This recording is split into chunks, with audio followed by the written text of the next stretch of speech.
नमो नमः सद्गुरुभ्यः सद्गुरुभ्यो नमो नमः। नमो नमः सद्गुरुभ्यः सद्गुरुभ्यो नमो नमः। ज्ञानवैराग्यसम्पूर्णान् हरिभक्तिपरायणान् पूर्वाचार्यानहं वन्दे सम्प्रदायप्रवर्तकान्। भगवत्पादमाचार्यं श्रीमद्रामानुजं मुनिं श्रीमदानन्दतीर्थं च रामानन्दयतिं हितं श्रीवल्लभं च निम्बार्कं कृष्णचैतन्यमेव च ज्ञानेश्वरं तथान्याञ्च पूर्वाचार्यान् स्मराम्यहम्। आचार्येष्वपि सर्वेषु तारतम्यं विना कलौ शुद्धं भागवतं धर्मं जग्राह प्रेमिको गुरुः। हरे रामेति कृष्णेति नाम संकीर्तनं सदा लोकक्षेमाय कुर्वन्तं प्रेमिकं सद्गुरुं भजे। श्री अन्ना विरचित श्री वैष्णव संहिता के पंचम भाग का 14वां अध्याय। यहाँ पर श्री स्वामी हरिदास के चरित्र को कहते हैं कि सद्गुरुवाच साधवो अर्थमुपेक्षन्ते कारणं सुख दुःखयोः रमतामर्थलाभेन श्रम एव हि केवलम। शरणा कहते हैं साधु लोग जो है वो धन की इच्छा नहीं करते हैं, क्योंकि धन ही सुख दुख का कारण है। तो कुछ लोग सिर्फ भ्रम में रहते हैं, जो विचार करते हैं कि धन से सब कुछ सुख प्राप्त हो जाएगा। वो सिर्फ श्रम ही है, धन के पीछे दौड़ना सिर्फ श्रम ही है सुख के लिए। अर्थहीना मृगाः सर्वे पक्षिणोऽपि च खेचराः सुखम वसन्ति भुवने नराः सीदन्ति केवलम्। अन्ना कहते हैं जगत में पक्षी मृग आदि सब वो भी भोजन करते ही हैं ना, तो वे तो सुख से भ्रमण करते हैं, परंतु यह मनुष्य ही हमेशा चिंताग्रस्त रहता है। चिंता नास्ति किलेशां तु मृगाणां च पतत्रिणां ततं चिंतया ग्रस्ता यत्तलाभाय मानवः। ये बिना पैसे के ही तो पक्षी सुखी है, तो परंतु ये अर्थलाभ के लिए मनुष्य ही चिंता करता है। अर्थे चोरभयं नित्यमर्थे शत्रुभयं सदा अर्थे राजभयं एवं अर्थे बंधुभयं तथा। अर्थ की अनर्थता को यहाँ पर ना दर्शाते हैं कि चोर भय है, कोई चोरी कर जाएगा। शत्रु भय है, शत्रु भी इससे ईर्ष्या करने लगेगा, किसी भी तरह से इसे पैसे खींचने हड़पने की सोचेगा। राज भय है, राजा टैक्स लगाएगा। तो अपने बंधु रिश्तेदार भी इसका हित नहीं करने वाले हैं। पितरं घ्नन्ति पुत्रा च तथा नार्यः प्रियं पतिम् आचार्यं च तथा शिष्या लोकेऽस्मिन् नरलोलुपाः। धन के कारण देखो क्या क्या अनर्थ होता है। पिता को पुत्र मार देते हैं, पत्नी को अपनी पत्नी मार देती है, आचार्य की शिष्य हत्या कर देता है। इतनी बड़ी बड़ी अनर्थ चीज़ है धन। भेदो वैरमविश्वासः स्पर्धा मरणमेव च संभवन्ति अर्थलाभेन तस्मादर्थं प्रतीचयेत्। शत्रुता बढ़ती है, मनमुटाव होता है और स्पर्धा, अनावश्यक स्पर्धा हो जाती है। इस प्रकार सभी प्रकार के अनर्थ का कारण, जो मूल कारण जो धन है, उसका परित्याग करना है, ऐसे श्री अन्ना कहते हैं। तस्मात् संपादयन् नित्यं वित्तम यावत् प्रयोजन। ये सुंदर श्री अन्ना ने कहा, जितनी आपकी आवश्यकता की पूर्ति होती है, इच्छा की पूर्ति नहीं कहा गया, आवश्यकता की पूर्ति होती है, उतना धन कमा ले लो। श्रीनिवासे जगन्नाथे भक्तिं कुर्यात्। इसके पश्चात श्रीनिवास भगवान की भक्ति कीजिए रात दिन। अर्थलोभेन लोकेऽस्मिन् व्यर्थं कुर्वन्ति जीवितं मरणं नहीं जानन्ति पश्चादेव सितं नरः तराः। अर्थ की लोभ से लोग अपने जीवन को व्यर्थ गवा देते हैं, जानते नहीं हैं अभी पश्चात मरण ही उत्पन्न होने वाला है। मरण ही स्थायी है, परंतु जीवन भर धन के पीछे दौड़कर समय का दुरुपयोग करते हैं। अटताम अर्थलाभेन लोभेन कालक्षेपो वृथा गतः तेषां न विद्यते कालः स्मरणाय जगत्पते। वही अर्थ लाभ के इच्छा से अपना समय व्यतीत करते हैं, भगवान की इच्छा या भक्ति नहीं करते। भोजनाच्छादने चिंता वृथा कुर्वन्ति मानवाः योऽसौ विश्वम्भरो देवः स्वदासान् किमुपेक्षते। रोटी कपड़ा मकान के लिए मनुष्य दर दर भटकता है, यही चिंता करते रहता है, परंतु जो भगवान के आश्रित है वे कहते हैं सबका भरण पोषण करने वाला भगवान क्या मुझे मेरी उपेक्षा कर देगा। इस प्रकार वे भगवान पर ही निर्भर रहते हैं। येन केन प्रकारेण क्षुब्धाधिश्य निवर्त्यताम कृष्णनाम जपे नैव क्रियताम कालयापन। किसी प्रकार से पेट पूजा हो जाने के पश्चात काल समय कृष्ण कीर्तन में यापन करना चाहिए। विदुषालाभ संतुष्टाः केचिन् माधुकरान्विताः साधवो अर्थविरक्ता च वसन्ति यतयो वने। श्री वृंदावन में या अनेक वनों में कि जो प्राप्त होता है भगवत की कृपा से जो प्राप्त होता है उसे स्वीकारते हैं और माधुकरान्विता कि माधुकरी होती है ना, जो भिक्षा लेकर कुछ घरों में लेते हैं और उससे उधर निर्वाह कर लेते हैं। शिलोंच वृत्या तुष्यन्ति वैष्णवा गृहमेदिनः तेषाम् अनन्य भक्तानां योगक्षेम बहो हरि। जो अनन्य भक्त भगवान पर ही भर को समर्पण करके उच्च वृत्ति से तृप्त होता है, उसकी योगक्षेम भगवान स्वयं, उसका योगक्षेम का निर्वाह भगवान स्वयं करते हैं। तो कहते हैं ना गीता में अनन्य चिंता ये जना परिपासे तेषाम इत्याभियुक्तानां योगक्षेम वहामि। तस्माद् अर्थपरम जन्म भगवत भक्ति नाशनम उपेक्षन्ते भागवता लोक वेद परा। ये संत क्या करते हैं, ये अर्थ के लिए जीते नहीं है, अर्थ के लिए भटकते नहीं है और वे लोक और वैदिक विचारों को त्याग कर भगवान पर ही निर्भर होकर भक्ति करते रहते हैं। धर्मार्थ काम मोक्षेषु यावत् प्रीति प्रवर्तते तावत् भक्ति सुखस्यास्य प्रवृद्धिर् नैव जायते। श्री अण्णा यहाँ पर जो जब तक धर्मार्थ काम मोक्ष तक की इच्छा है तब तक भक्ति सुख में मन नहीं जाएगा। भक्ति सुख प्रदायक है, परंतु इसके लिए अर्थधर्म काम मोक्ष तक की इच्छा का त्याग करना चाहिए। तस्मात् वैराग्य संपूर्णा विष्णुधर्म परायणाः लोकवेद विमुक्ता च सन्ति संकल्पवर्जिता न प्राप्नुवन्ति धनिका वैराग्येण तु यत्सुखं कृष्णभक्ति परायणां तु दारिद्र्यं परमं सुखम्। इसलिए वैराग्य संपूर्ण होकर, वैराग्य से संयुक्त होकर वह भागवत धर्म में निरत हुए ये जो संत होते हैं संकल्प वर्जिता है, वो ये करना है वो करना है ऐसा अपने कोई संकल्प नहीं करते, सब भगवान पर छोड़ देते हैं। अनन्य चिंता भगवान की करते, चिंतन भगवान की करते हैं। ऐसे जो धनिक है, इन्हें ही धनिक कहना चाहिए।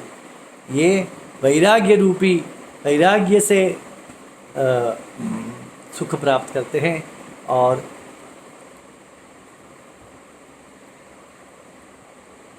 जो धनिक लोग होते हैं, जो वैराग्य बिना जो वैराग्य के बिना जो धनिक है उसे सुख प्राप्त नहीं होती है। वही सुख ये जो कृष्ण भक्ति परायण संत होते हैं वे दरिद्रता में ही सुख प्राप्त करते हैं, क्योंकि उनके पास वैराग्य है। वैराग्य है उन्हें से दरिद्रता में भी वो सुख है। धनिक धनवान है परंतु वैराग्य नहीं है तो उसके पास सुख नहीं है, ऐसा श्री अण्णा कहते हैं। दरिद्राणाम कुटीरेषु कृष्ण साक्षात् श्रेयपति ही नित्यम वसति सुप्रीतः त्यक्त्वा वैकुंठम। भगवान अपने वैकुंठ धाम को भी छोड़कर ये संतों के छोटे से कुटिया में सुख से रहता है, ऐसा कहते हैं। साक्षात श्रेयपति महालक्ष्मी का पति जो है वैकुंठ धाम को भी छोड़कर इन संतों की कुटिया में रहते हैं, क्योंकि इनके पास वैराग्य धन है। वृंदावने संचरन्तम एक कौपीनधारिणम ऊर्ध्वपुण्डलसत्फालं तुलसी मणिभूषणं विलोक्य हरिदासं तं कंचित् धनिकसत्तमः आदाय सत्तसंपूर्ण दारदीहि समत्परिदासाय प्रणम्य च पुनः पुनः कृष्णमन्त्रं प्रयच्छेति प्रार्थयामास साञ्जलिः। एवं नीतं धनिकं हरिदासो विलोक्य तं राह भगल्भया वाचा गोपारुण विलोचनः। एक कौपी मात्र पहन धारण कर गोपी चंदन तुलसी माला से अलंकृत हरिदास वृंदावन में विचरण कर रहे थे। उनके पास एक धनिक व्यक्ति आया। उसने एक पेटी भर रत्न, अमूल्य रत्न आदि रखकर हरिदास जी को समर्पित किया और कहा कि मुझे कृष्ण मंत्र दीजिए। कृष्ण मंत्र का उसने मोल लगा दिया। तो तब उसे हरिदास उस पर कुपित होकर कहते हैं, हरिदास उवाच हे मूर्ख त्वमितो गच्छ मया नार्हसि भाषितुम् इच्छसि त्वं छलयितुं शैलाभिर्मां हरिप्रियम। हे मूर्ख, यहाँ से चले जा, तुमसे बात करने के लिए भी मेरी इच्छा नहीं है। क्या आप इस पत्थर, रत्न रूपी ये पत्थर ही तो है, इन पत्थर से आप हरि की प्रिय हरि भक्ति को मांगने के लिए आए हो मेरे पास। मादृशानां प्राणधन दद्या मंत्रमुत्तमं येन क्रीणाति भक्तस्तं कृष्णं साक्षात् श्रीयते। हम नहीं देते हैं, हमारे पास जो प्राणधन है, कृष्ण नाम मंत्र जो है वो प्राणधन है हमारा, उससे तो कृष्ण हमारे वशीभूत होता है, वो हम किसी को नहीं देते। सद्गुरुवाच एवं मुक्त तदा धीरो धनी लोभ विवर्जितः सद्यस्तानेव रत्नानि प्रक्षिपे यमुनाजलिं। देखिए वह धनिक भी कितना विवेकी था। उसने तुरंत ही उस रत्न का पेटी को यमुना में फेंक दिया।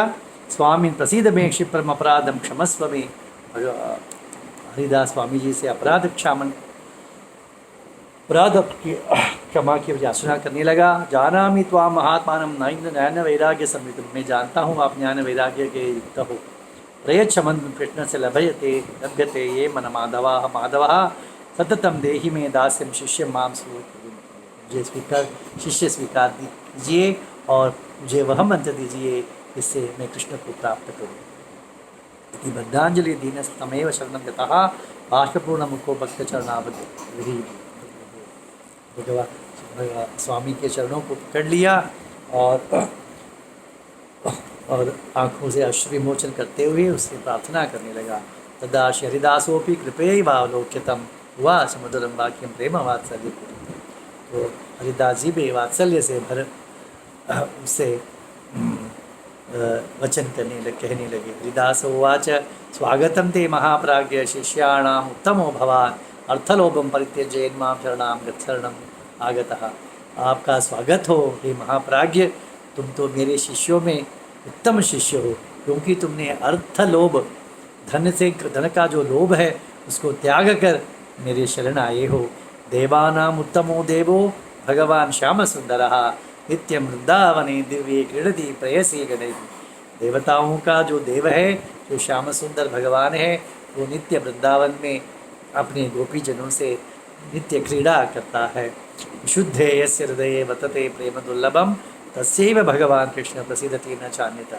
जिसके हृदय में भक्ति है, प्रेम है, उसी से भगवान प्रसन्न होते हैं, अन्य किसी साधन से नहीं। राधा विहारिणो दिव्य प्रेम लीला अनुचिंतनम गोपी भावेन युक्तानां भक्तानां सुखवर्धनम। जो गोपी भाव भक्ति से युक्त जो भक्त है, उनका सुख कैसे बढ़ता है। राधा विहारिण, राधा कृष्ण के दिव्य प्रेम लीलाओं का अनुसंधान करने से ही उनका सुख का आनंद सुख बढ़ता है। धर्म कामास अनुष्ठानात् चिंतयैवार्थलोभिनः मुमुक्षवो विचारेण कांता संगाच कामिनः। धर्म का ही चिंतन करते हुए जो अर्थ का लोभी होता है, सदा धर्म कैसे धर्म जो धार्मिक व्यक्ति होता है वो कर्मानुष्ठान में ही व्यस्त रहता है, और जो धर्म अर्थ का लोभी होता है वो चिंता करते रहता है पैसे कैसे कमाए, कैसे उसकी रक्षा करे, तो वह चिंता ऐसे करता है। मुमुक्षु जो होता है, मोक्ष की इच्छा करने वाला, वो तो वेदांत की जंगल में भटकता रहता है। और कामिनः संगाच कांता, जो कामी होता, कामी पुरुष होता है, वो कांता के संग के लालायमान होता है। तो कालक्षेपम प्रकुर्वन्ति भक्ति नैव विदन्ति ते कृष्ण भक्ति परान साधून निंदन्ते वही लौकिकाः। तो ये जो व्यक्ति जो है, जो धर्म का, अर्थ का, काम का, मुक्ति का जो इच्छा करने वाले हैं, उनका समय ऐसा ही व्यर्थ होता है, परंतु भक्ति नहीं करते। परंतु कृष्ण भक्ति से युक्त जो साधु है, उनकी निंदा करते हैं ये लोग। लौकिकानां वैदिकानां संगम त्यक्त्वा विदूरतः यो भजेत अनिशम कृष्णम सएव सुखमा।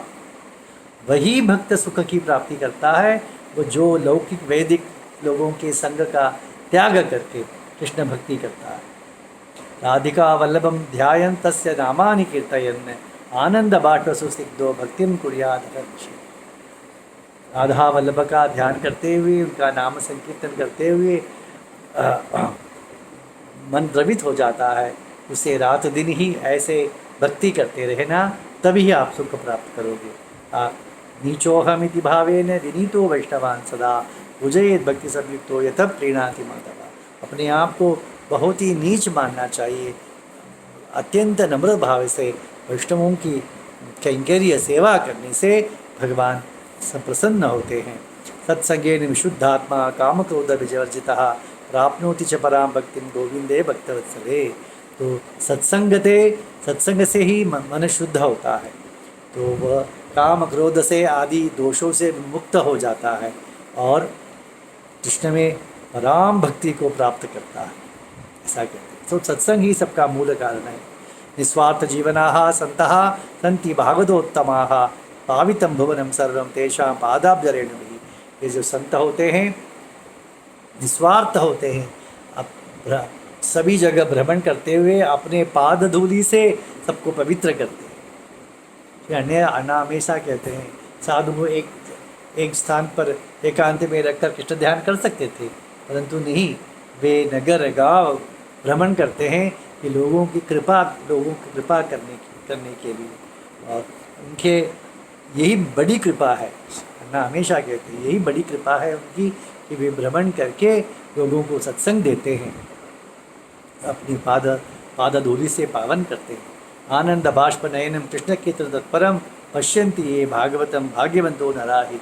ऐसे भागवतों का दर्शन मात्र ही भाग्यवान को ही प्राप्त होता है। कृष्ण नाम संकीर्तन करते हुए, आंखों से अष्टु विमोचन करते हुए गदगद हुए ऐसे भक्तों का दर्शन ही तो भाग्यवान व्यक्ति को प्राप्त होता है। तस्माद् अनर्थम अर्थाख्यम त्यक्त्वा वैराग्य संयुतः आत्मानम् उद्धरेत् भक्तो घोर संसार सागरा। इस घोर संसार सागर में अपनी उद्धार कैसे करेंगे? तो कहते हैं कि शरणा कहते हैं अर्थ को अनर्थ मानो और वैराग्य से युक्त होकर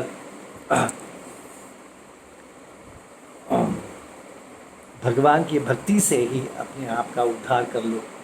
दारिद्र्येणैव संतुष्टः कृष्ण भक्ति परायणः प्रसन्नेव गृहे भक्तः कृष्ण दर्शनम् आपनुयात्।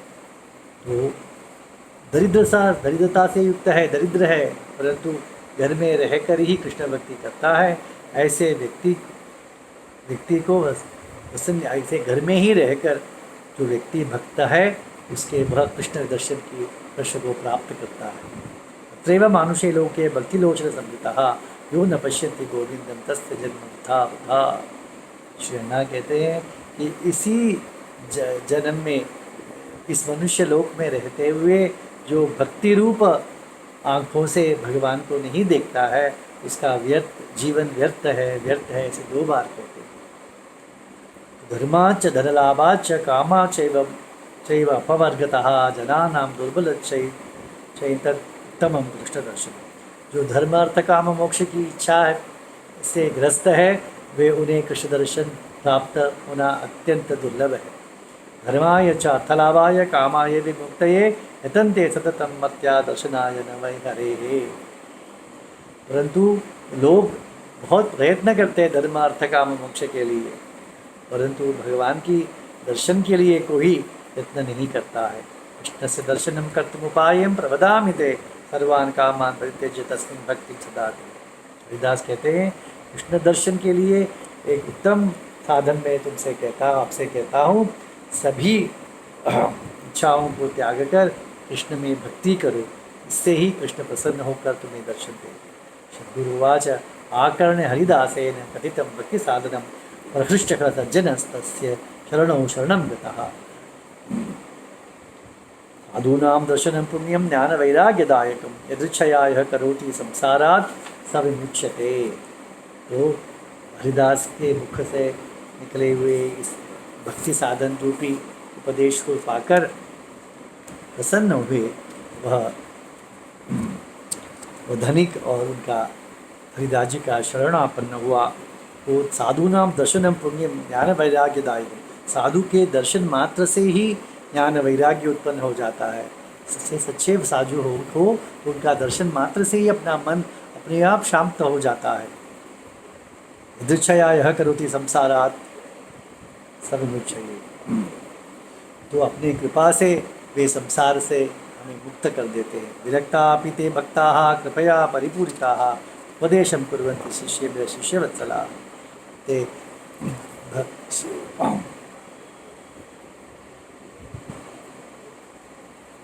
उनको कुछ कहने की आवश्यकता नहीं, पर शिष्य के प्रति वात्सल्य के कारण वे उन्हें उपदेश करते हैं, उन्हें समझाते हैं। तस्मात् भागवतानां तु कृपयैव हि केवलं जायते माधवे भक्ति परमानंद रूपिणी। तो यहाँ पर एक रहस्य अंतिम श्लोक में कहते हैं कि भक्ति से कृष्ण दर्शन प्राप्त होता है, अन्य कोई साधन नहीं है कृष्ण दर्शन के लिए। और परंतु भक्ति कैसे प्राप्त हो, तो यहाँ पर कहते हैं तस्मात् भागवतानां तु कृपयैव हि केवलं, भागवतों की कृपा से ही हमें भक्ति प्राप्त होगी। तो भागवतों से ही हमें भक्ति की भिक्षा मांगनी चाहिए, तो उस भक्ति से भगवान को संतुष्ट कर सकते हैं। श्री प्रेमिकेंद्र सद्गुरु महाराज की जय।